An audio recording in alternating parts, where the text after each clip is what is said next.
ચાંદીપુરા વાયરસને લઈને ચિંતાજનક સમાચાર છે, કારણ કે મહીસાગર જિલ્લામાં પ્રથમ કેસ નોંધાયો। કડાણા તાલુકાના બાળકીનું સારવાર દરમિયાન મોતના સમાચાર। આકલિયા ગામની 7 વર્ષીય બાળકીનું ચાંદીપુરાથી મોત થયું છે। વડોદરાની એસએસજી હોસ્પિટલમાં બાળકી દાખલ હતી અને ચાંદીપુરાનો કેસ નોંધાતા આરોગ્ય વિભાગે આકલિયા ગામમાં દવા છંટકાવ સહિતની કામગીરી શરૂ કરી છે।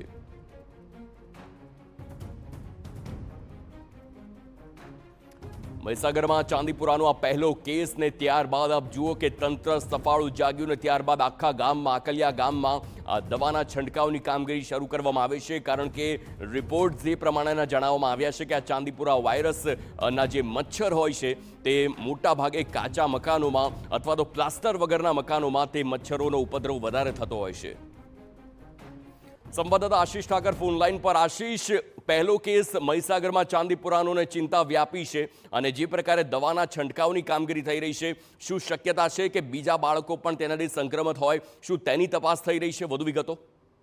જી, મહીસાગર જિલ્લામાં પ્રથમ કેસ નોંધાયો છે। તેના અગાઉ આરોગ્ય વિભાગ દ્વારા કામગીરી પણ કરવામાં આવી હતી। લગભગ મહીસાગર જિલ્લાના 40 થી 44 હજાર ઘરમાં છંટકાવ કરવામાં આવ્યો હતો, પરંતુ આ એક કેસ સામે આવ્યો ને જેમાં બાળકીનું મોત પણ થયું છે। કડાણા તાલુકાના આકલિયા ગામની આ બાળકી છે ને હિરલ ડામોર જેનું નામ છે। 7 વર્ષીય બાળકી છે। શરૂઆતમાં તેને તાવને એવું લાગ્યું ત્યારે તેને લુણાવાડા ખાતે દાખલ કરવામાં આવી હતી। ત્યારબાદ વધુ સારવાર માટે તેને વડોદરા એસએસજી ખાતે લઈ જવામાં આવી હતી। જોકે ત્યાં પણ બાળકીનું ત્યાં મૃત્યુ નિપજે છે અને અત્યારે હાલમાં પરિવારમાં શોકનો માહોલ છે। જ્યારે આરોગ્ય વિભાગ દ્વારા હવે એલર્ટ થઈ અને ફરીથી નવેસરથી પ્રક્રિયા હાથ ધરવામાં આવી છે અને દરેક જગ્યાએ છંટકાવની કામગીરી હાથ ધરવામાં આવી છે। આજે પણ આરોગ્ય વિભાગની ટીમે ગામમાં જઈ છે અને ગામમાં જઈને ત્યાં તપાસ કરવામાં આવી રહી છે અને આરોગ્ય વિભાગ દ્વારા છંટકાવ પણ કામગીરી પણ કરવામાં આવી રહી છે। આભાર આશીષ સમગ્ર માહિતી બદલ।